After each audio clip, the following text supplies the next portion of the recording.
Сейчас можно потерять нить повествования, побудьте внимательны минут 5.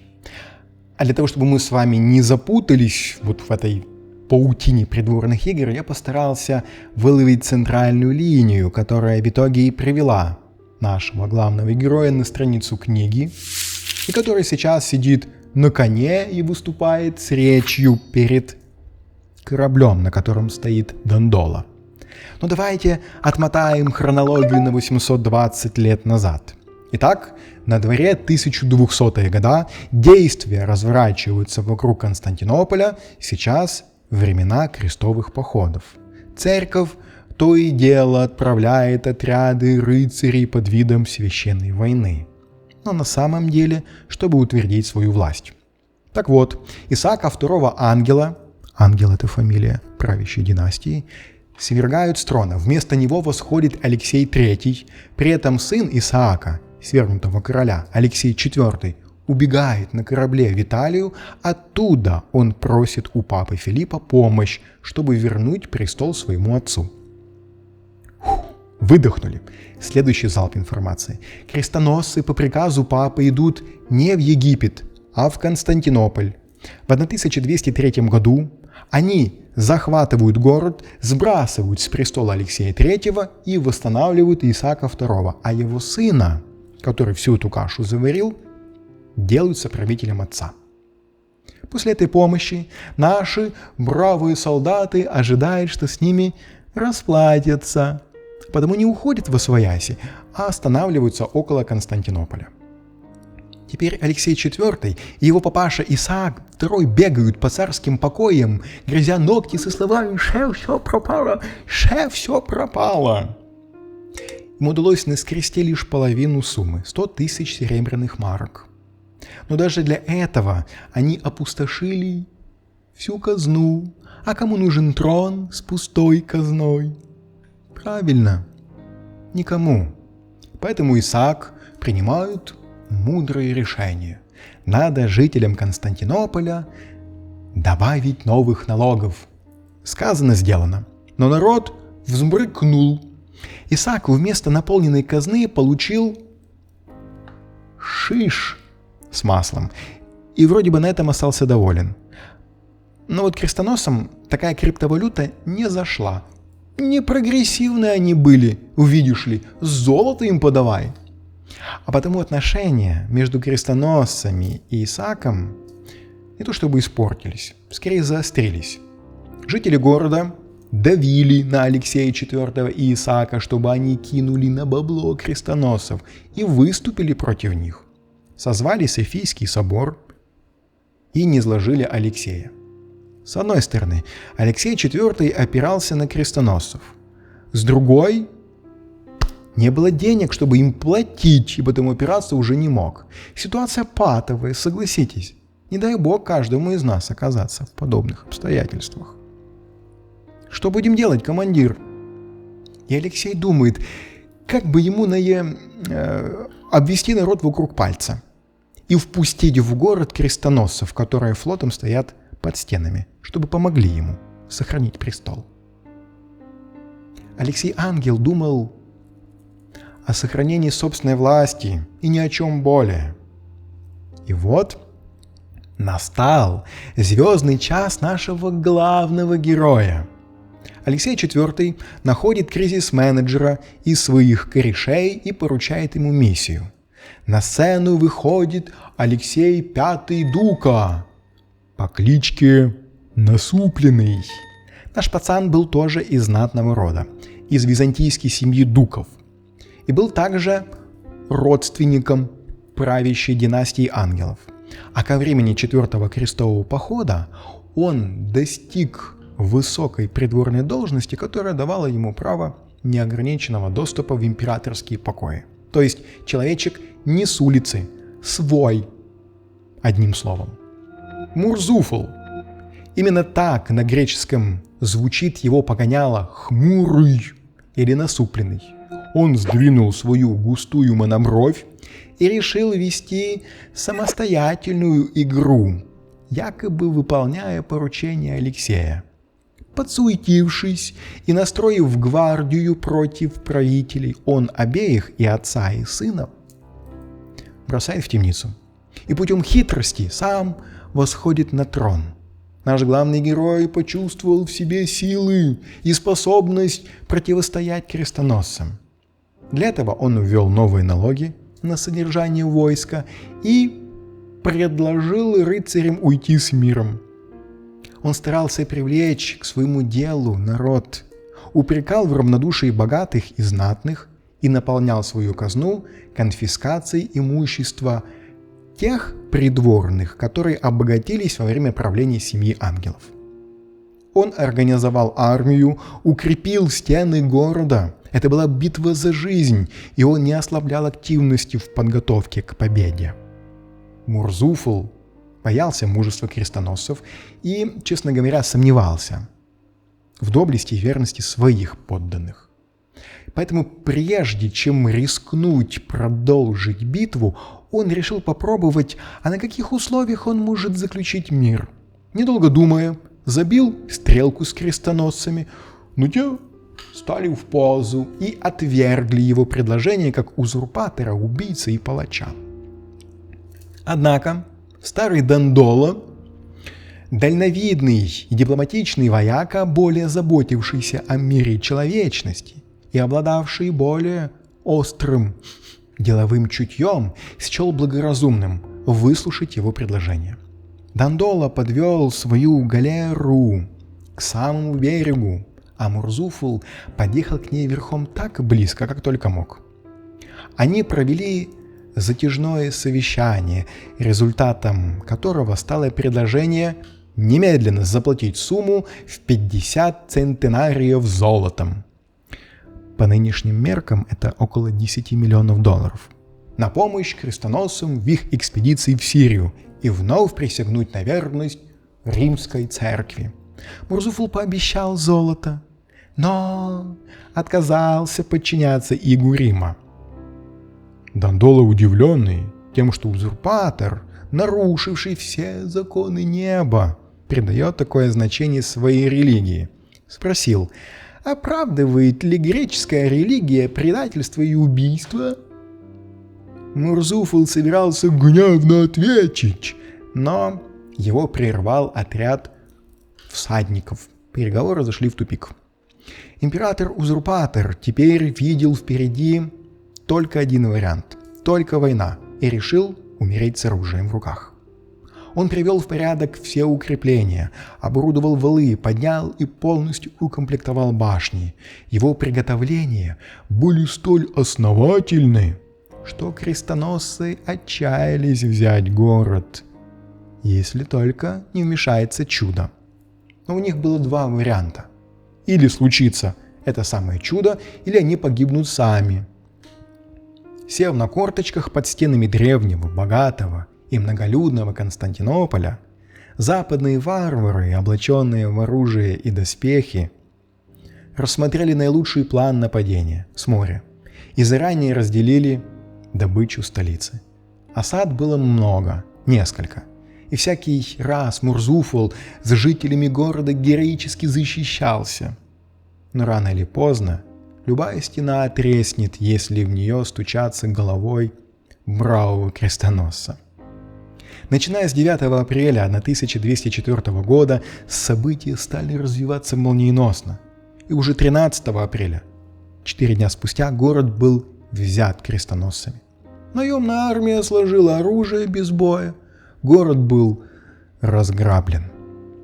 В 1205 году сбежавший Мурзуфул был найден крестоносцами и убит. Добрый вечер, дорогие друзья!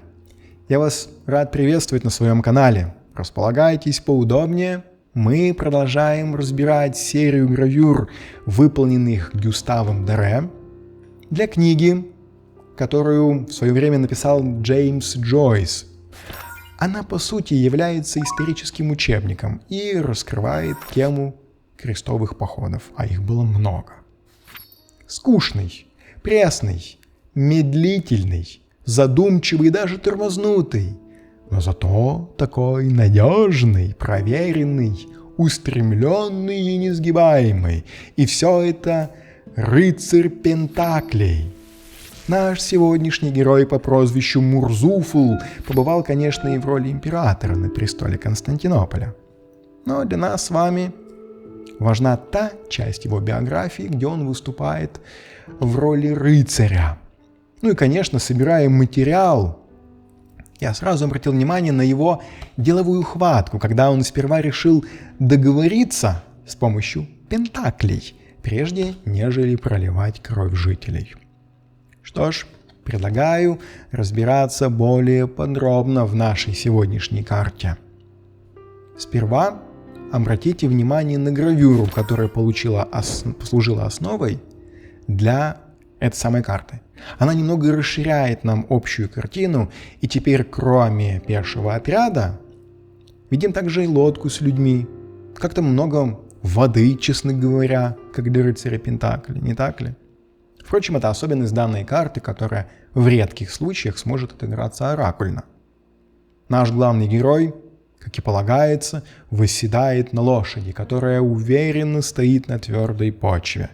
Он ведет диалог с завоевателями, и хотя визуально Мурзуфул занимает более низкое положение, но это не отменяет инициативы, которую он проявляет, когда смело обращается к крестоносцам.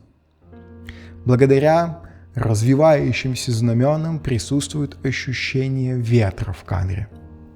Вы же помните, что все рыцари — это стихия воздух. На дальнем плане виднеются башни города, что подсознательно вселяет нам понимание, что есть куда спрятаться. Это же масть Пентакля, это все-таки защита, надежность. И хотя небо затянуто облаками, но как будто бы прояснилось, и даже лучик надежды дает нам, что сейчас они обо всем договорятся, что не все потеряно. Давайте я вам предложу структуру, которая подобна пустым библиотечным полкам с номерками напротив каждой. Структуру, которую стоит запомнить и применять каждой карте, легко наполняя каждую из полок. О чем речь, сейчас покажу. Каждый из арканов может отыгрываться как что-то внутреннее, так и внешнее. Я этот пункт называю «внутри и снаружи». Эта карта несет символ ответственности, добросовестности, исполнительности и силы воли. И это может проявиться как наше внутреннее стремление, наша мотивация, наши действия, так и какие-то внешние обстоятельства, которые как бы бросают нам вызов, например, на проявление силы воли. И тогда уже от человека зависит, принимает он его или нет, рассматривает этот вызов как наказание или как возможность. Возможность достичь успеха через упорный труд, развивая свои таланты, проявляя методичность, терпение, настойчивость. Или может сдуться при первой же трудности. Следующий пункт – это арканы до и после. Помните, что предыдущий аркан – это паж, а следующий – королева. Понимание, какая карта идет до, какая после, лучше помогает нам понять рассматриваемую карту. Рыцарь, как и все придворные карты, это степень влияния человека на определенную ситуацию. Рыцарь не вправе выбирать, совершать ему переговоры или нет. Переговорам быть, им состояться. Да, ты можешь быть инициативен, и ты внутри этих самых переговоров решаешь, как тебе повести диалог, как выстроить линию нападения или обороны. Словесно, я имею в виду, дипломатической. Но тебя сюда отправили, и ты не мог отказаться. Пажа бы сюда и не отправили. Паж только учится, паж только приобретает какие-то знания. Он даже еще не оруженосец. Это лишь следующий шаг пажа стать оруженосцем. Он учится, он приобретает знания, он выполняет самые мелкие поручения. Он безинициативен. От него ее никто не ждет и никто не поощрит. Не лезь на рожон, ему скажут. От рыцаря наоборот. Ждут инициативу, ждут предложения. Рыцарю говорят, что надо сделать, а он тут же предлагает вам варианты решения. У него их в запасе в арсенале имеются. Но он не королева. Он не может выйти из этой ситуации, отказаться от такой роли. Нет у него еще таких прав и полномочий. Не в состоянии он так влиять на ситуацию, чтобы повернуть ее в свою сторону или вовсе от нее отказаться и выйти. Следующий пункт – это статика или динамика. Чисто визуально не происходит никаких телодвижений в пределах карты. Но наличие лошади и статуса рыцаря и переговорного процесса дает нам ощущение, что дела делаются и что-то таки происходит. Возможно, не так быстро, как нам бы хотелось. Но это как посмотреть. А может и хорошо, что не так быстро все происходит, а то ведь и дров можно сгоряча наломать. Да, наш рыцарь не скачет во весь опор, как, например, на мечевой масти, но и не сидит, сложа руки, не так ли? Он занят делом, он лицом обращен к оппоненту и потому готов решать проблемы по-мужски, не пряча голову в песок. Чем вам не динамика? Хотя, конечно, в буквальном смысле скорости здесь нет. А вот, кстати, и о буквальном прочтении. Оно вносит нам свои корректировки. Вы ведь помните, что буквальное или оракульное прочтение состоит в том, что мы обращаем внимание на детали, изображенные на карте, и наделяем увиденное определенным смыслом в каком-то конкретном случае или ситуации во время просмотра или консультации. Итак, что мы видим? Переговорный процесс. Рыцарь уверенно толкает речь. Он знает, о чем говорит. Его поза, осанка.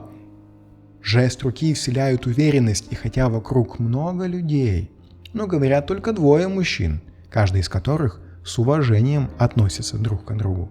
И это несмотря на то, что они враги. Лошадь тяжеловесная, основательная, никуда не спешит. Даже вода в гавани спокойная, обратите внимание, между оппонентами. Как я уже говорил, облачное небо, сквозь которое пробивается солнце, оно внушает оптимизм этому процессу переговорному. Обратите внимание на смелость и отвагу рыцаря, который выступает один против целой армии.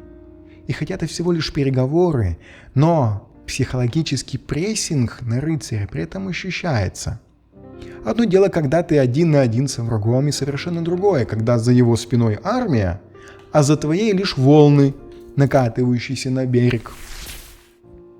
Следующий пункт – символика. Традиционные символы на карте Уэйта вам, конечно же, знакомы.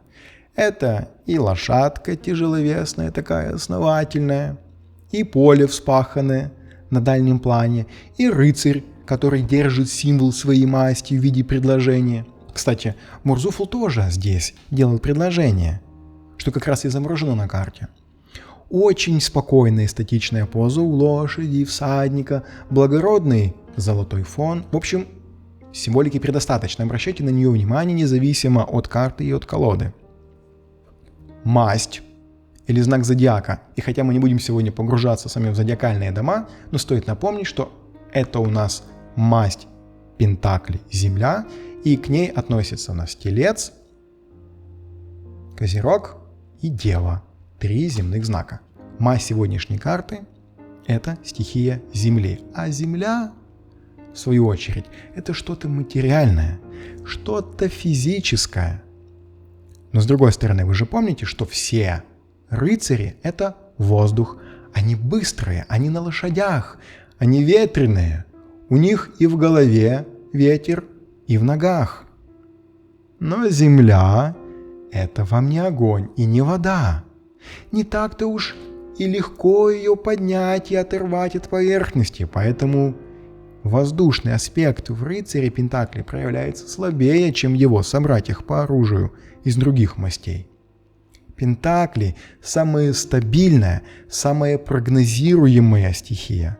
Она самая медленная, но при этом основательная. Она самая инертная. Инерция. Знаю, что вам это слово знакомо. Но давайте копнем чуть глубже в терминологию. Она поможет нам лучше, полнее раскрыть характер персонажа. Инерция – это свойство тела оставаться в состоянии покоя или равномерного прямолинейного движения в отсутствии внешних воздействий, а также препятствовать изменению своей скорости при наличии внешних сил за счет своей инертной массы. Выдыхай, выдыхай. Понимаю, что формулировка сложная. Сейчас все упрощу. Обратите внимание на два важных аспекта. Первое – это когда тело продолжает двигаться, когда на него уже не оказывается никакое воздействие. То есть ранее, например, вы разогнали и отпустили санки, но они продолжают по инерции сами скользить по снегу. Как бы сами по себе, по инерции. Второе. Это даже когда есть внешние воздействия на тело, но тело не меняет своей скорости. За счет чего это происходит? За счет чего на него невозможно повлиять, сбить с пути, с траектории или замедлить? За счет инертной массы. Так говорят ученые. Как это работает? Объясню на простом примере. В моем детстве мы с братом часто толкали машину отца. «Москвич» из засевшего аккумулятора. Растолкать двум пацанам 1,5-тонную махину было нелегко. Но с каждым шагом она катилась все легче и легче. В какой-то момент нам даже приходилось бежать, чтобы увеличить скорость разгона и поспевать за ней. В момент раскачки важно, чтобы под колесами, под колесом ничего не лежало. Даже крупный щебень существенно затруднял процесс. Но когда автомобиль набирал скорость, то ни крупный щебень, ни раздавленные яблоки под колесами, ни даже наш отец, который на ходу впрыгал в автомобиль, чтобы его завести, не могли его остановить. Вот это и есть та самая инерционная масса. «Москвич» уже катился сам по себе, и тот щебень, который недавно еще был таким существенным препятствием на пути к разгону, теперь был нипочем. Так вот, возвращаясь к нашей масти Пентакли, напоминаю, что это очень инертная стихия. Поднять и разогнать ее трудно. Но когда она уже поднялась в воздух и начала движение, то усилий не надо так много прикладывать. Да и остановить ее уже крайне трудно за счет той самой большой инертной массы. Еще масть Земли – это самая прогнозируемая стихия. Знакомое слово «прогнозируемое», да? Что такое однокоренное? Прогноз погоды, да? Не зря мы это все связываем с чем? С природой. Я часто привожу в пример фермера, который, зарыв весной в землю зерно, знает, что оно даст свой урожай осенью. И это также потрясающий аспект этой стихии, который позволяет нам не только строить планы, но и получать прибыль, которая основана как бы на угадывании будущего. А на самом деле она основана на опирании, на надежность и стабильность стихии Земля. Последний пункт – это магия числа. И хотя эти арканы, этот наш аркан сегодняшний относится к числу придворных, и здесь нет какой-то определенной цифры, закрепленной за ним, но ряд тарологов, продолжая числовые арканы, цифру 11 предоставляет пажу, 12 рыцарю, 13 королеве, 14 королю. Возможно, данный факт вам поможет. Давайте теперь поговорим, как сегодняшний наш рыцарь Пентаклей может отыграться во всей нашей жизни, которую мы разделим с вами на 4 сферы. Саморазвитие, стихия воздух, за что отвечают мечи. Карьера, наше развитие в социуме, продвижение в обществе по карьерной лестнице. Это жезлы, огонь. Стихия Пентаклей, все, что заведует материальным миром, финансами, инвестированием, тратами, покупками и так далее. И кубки – это взаимоотношения. Отдельно еще поговорим с вами о реверсе, о негативном прочтении. Если мы говорим о саморазвитии, о стихии воздуха, то чему мы можем научиться по этому аркану? Какие уроки извлечь? Если сравнить его с легкоатлетом, то это будет марафонец, никак не спринтер. Это забег на длинную дистанцию. А значит, нужны соответствующие черты характера. Правильно распределять время и силы, выносливость, настойчивость. Рыцарь Пентаклей – самый осмотрительный персонаж из прочих всадников. Он принимается за дело, которое потенциально выгорит. У него чуйка на это. Он очень реалистичен в своих прогнозах и взглядах. Лучше синица в руках, чем журавль в небе. Это его девиз. Рыцарь Пентаклей скажет, что смысл не в том, чтобы бежать быстрее, а в том, чтобы выйти пораньше. Он товарищ амбициозный и целеустремленный, хоть и производит впечатление такого себе застенчивого тихони. Но он всех обскачет, потому что еще один девиз его жизни – это «тупо делать, чем умно думать». Он очень практичный и трудолюбивый и всегда работает с тем, что есть, не ожидая, когда подвернется потрясающее стечение невероятных обстоятельств. Есть даже анекдот по этому поводу. Корабль со всеми арканами потерпел крушение прямо посреди океана. Выжили только двое – рыцарь мечей и рыцарь Пентаклей. И вот плывут эти двое в лодке уже третий день. Только наступает рассвет, и они снова пускаются в путь. Рыцарь Пентаклей берется за весла и гребет, что есть сил. А рыцарь мечей садится на носу лодки в позе мыслителя. Так проходит очередной день. Рыцарь мечей вздыхает, бросает в сторону рыцаря Пентаклей. «Сдох, тебе хорошо, ты вон гребешь, а мне думать надо». Так вот, рыцарь Пентаклей, как я уже сказал, работает с тем, что есть. Он не будет представлять какие-то воздушные замки, строить хитроумные комбинации. Рыцарь Пентаклей не работает над пустотой. Он не создает что-то из ничего. Это не король жезлов, который может построить Дубай в пустыне. Но рыцарь Пентаклей мастерски приумножает и перерабатывает то, что уже существует. Для рыцаря Пентаклей важен материальный, то есть физический аспект любого дела, в том числе и в саморазвитии. Если работа, то доходная. Если вещь, то качественная. Если отношения, то сексом. Если это обучение Таро, то важно, чтобы были тетрадки с записями, конспекты, книги, различные колоды карт и вспомогательные атрибуты. Как ни в какой другой масти, в пентаклях, в саморазвитии ощущается опыт.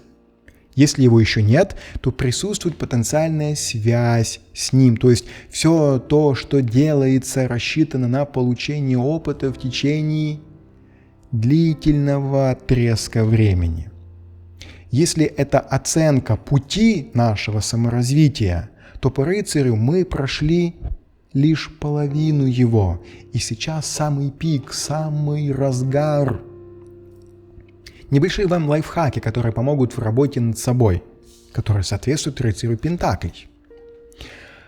Обращаем внимание на все, что способно так или иначе материализовать то самое наше духовное развитие. Ну, например, поход в спортзал ради внутреннего крепкого здоровья непременно должен выразиться и во внешней физической красоте, накачанных мышцах, подтянутой фигуре. Читать книги лучше на комфортном диване в приятных телу условиях. Занятия йогой не дома между диваном и тумбой, а в красивом спортзале, в приятной атмосфере, в подходящей одежде и так далее. Как итог всего сказанного по саморазвитию, чем бы вы ни занимались, чтобы улучшить себя, попытка, тренировка, повтор. Попытка, тренировка, повтор. Попытка, тренировка, повтор. Попытка, тренировка, повтор. Терпение и труд все перетрут. Вот вам и вся магия. Карьера. Этап когда мы продвигаем себя в социуме, когда мы растем по карьерной лестнице или когда просто ходим на работу. Конечно, как и прочие арканы, он может показывать не только человека, но и услугу или ситуацию. Хотя стоит напомнить, что все старшие арканы глобально отвечают на вопрос «почему?».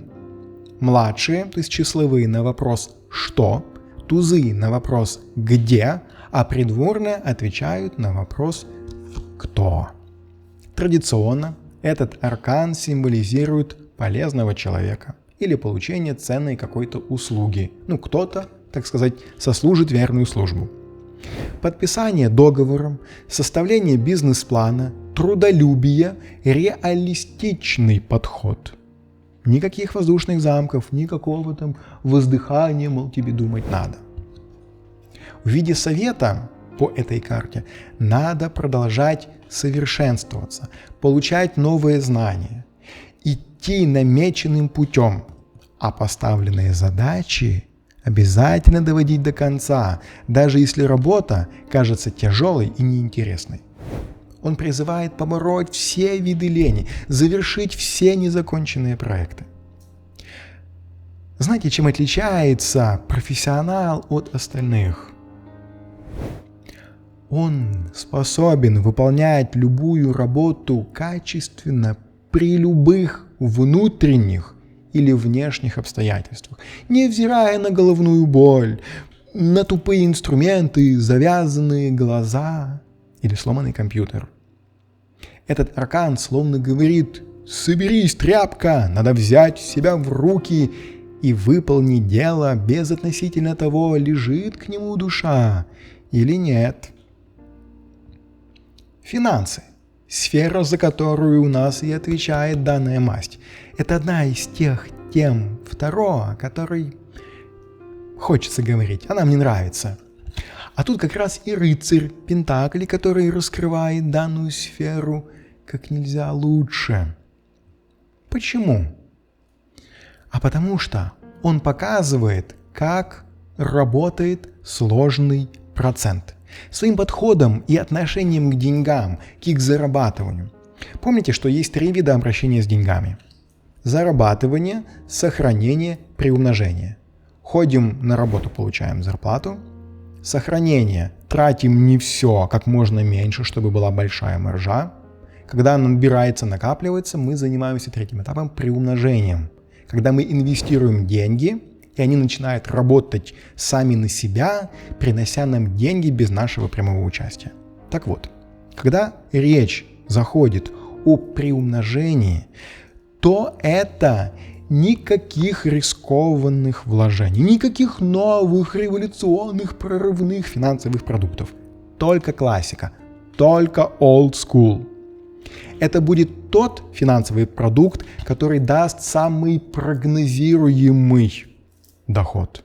Да, он будет самым долгим, но зато самым надежным. А теперь покажу вам магию чисел, о которой хорошо знает рыцарь Пентаклей. Предположим, что он в месяц зарабатывает $1000, из которых 10%, то есть $100, может отложить и не потратить. Это значит, что за год, незаметно для себя, он накопит $1200. Простая математика, да? $100 умножили на 12. 1200 за год. Рыцарь мечей тут же заметался бы с ними и спустил. Но рыцарь Пентаклей терпеливый. Ему сейчас 25 лет, и он планирует поступать подобным образом в течение следующих 25 лет. То есть накопил к своему 50-летнему юбилею неплохую такую сумму, а именно 1200 умножить на 25 лет. Что получаем в итоге? Математики. Ладно, не напрягайтесь, это будет 30-ка. $30 000. Неплохой подарок на юбилей, не так ли? Но это было бы лишь сохранение денег, а наш рыцарь решил инвестировать. Но помните, что он признает только все надежное, сверхстабильное. Поэтому он выбирает традиционный банковский вклад под 5% годовых. В итоге, благодаря сложному проценту, он получит не 30, а $61 336.16. Магия! Скажешь ты, не иначе. Нет, это математика и терпение. А если наш рыцарь потерпит еще 10 лет и снимет свой депозит не в 50, а лишь в 60 лет, при этом продолжая по $100 откладывать ежемесячно, то этот счастливый пенсионер получит уже не $60 тысяч, а 115. Ух, шайтан, скажешь ты, не верю, магия! Но нет, все тоже терпение, упорство, умение ждать и математика. И это может сделать каждый. Но мало кто делает. А почему? А потому что мы не рыцари пентаклей. Хотя и можем у них учиться. В первую очередь терпению и умению противостоять соблазну потратить сумму на полпути. Способность идти маленькими шажочками, не ожидая однажды сорвать куш. Не верите, что мы на это способны? Примеры людей с 30-летними ипотеками вам в помощь.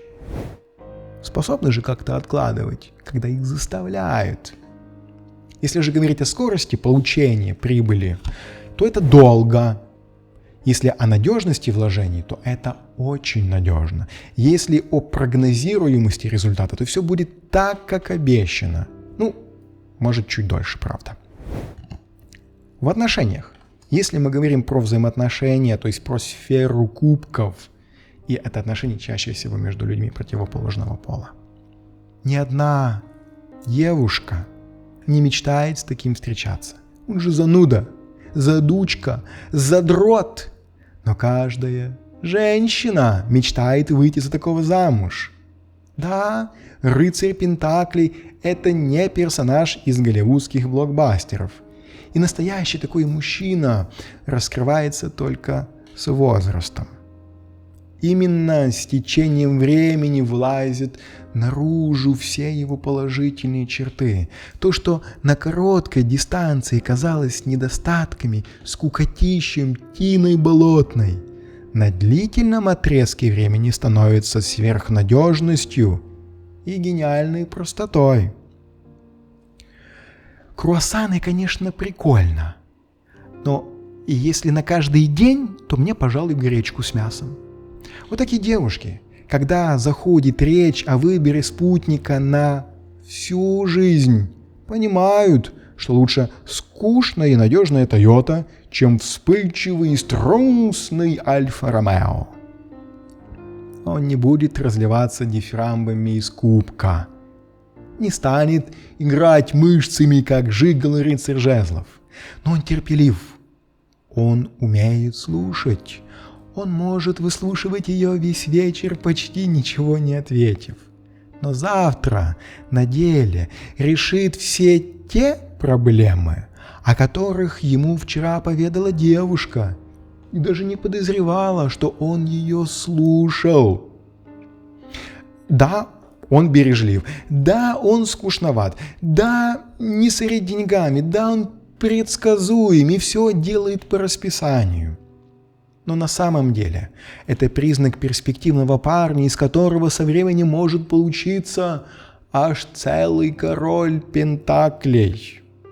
И со стороны он может казаться, конечно, карьеристом, потому что только о работе и способен говорить оживленно и воодушевленно. И чтобы понять его истинную натуру, стоит понаблюдать за ним со стороны во время его работы. Парень может просто преобразиться, глаза горят, лицо просветлилось, с коллегами разговаривает меткими фразами. Главное, девушки, не пытайтесь заменить ему собой его любимую работу. Увы, нереально. А вот получить кусочек того вдохновленного, горящего взгляда возможно. Берите его той же монетой – терпение и труд. Если вам надо обратить на себя внимание рыцаря Пентаклей, то верный способ воздействия на его пентаклевую душу – не только вкусная еда, это еще и красивая картинка. Достаточно одной таблетки, да? Как из фильма, достаточно одной удачной фотки, чтобы завести этот 5-литровый дизель с полуоборота. Он же ценит все материальное и все то, что можно потрогать, понюхать, полизать и на что можно посмотреть. Именно он из всех прочих рыцарей самый больший ценитель женской красоты. Полуобнаженное тело, плавные изгибы, манящие формы. И все, клиент готов. Он, как никто другой, будет ценить секс с вами, потому что именно обладание девушкой означает то, что у него с ней отношения. А если же это отношения, а не характеристика личности, то такие отношения серьезные, практичные, перспективные, не лишенные ощущения финансовой стабильности. В реверсе, в негативном прочтении этот аркан можно охарактеризовать несколькими пословицами. Ну, например, «Дураков работа любит», «Работа не волк, в лес не убежит». Ну и такие подобные, которые порождены скорее перевернувшимися рыцарями пентаклей. Они просто по какой-то причине не удержались в седле и упали. Духу не хватило, запал иссяк. Терпения не хватило, той самой настойчивости. Батарейка села, на полпути сдулись. И потому попридумывали такие пословицы. С другой стороны, помните фразу «за ним, как за каменной стеной», а в таком значении это уже не просто каменная стена, это круговой периметр без окон, без дверей, без запасного выхода. Он способен сказать «ты моя», и сложно будет этому противостоять. Причина – ревность. Ты моя и точка. Пентаклевые масти очень любят, помните, обладать всем чем-то материальным, что можно потрогать и ощутить. Наши тела и есть как раз то самое материальное. И когда мы говорим об отношениях, то рыцарь Пентаклей в большей степени ценит именно тело. Отсюда ревность, которая заставляет его в буквальном смысле в негативном прочтении запереть свою возлюбленную, ходить за ней по пятам, сгорать от ревности и предпринимать все для того, чтобы она оставалась его. Ты моя и точка. Эмоциональная измена? Тьфу ты! Плюнь и разотри. Но твое тело будет только моим. Недопапик такой себе может быть в реверсе, который говорит, кто девушку ужинает, тот ее и танцует. И он считает, в принципе, что любые отношения можно рассматривать как сделку. Отличие только в продолжительности контракта и в расценках, вплоть до брачных уз, кстати.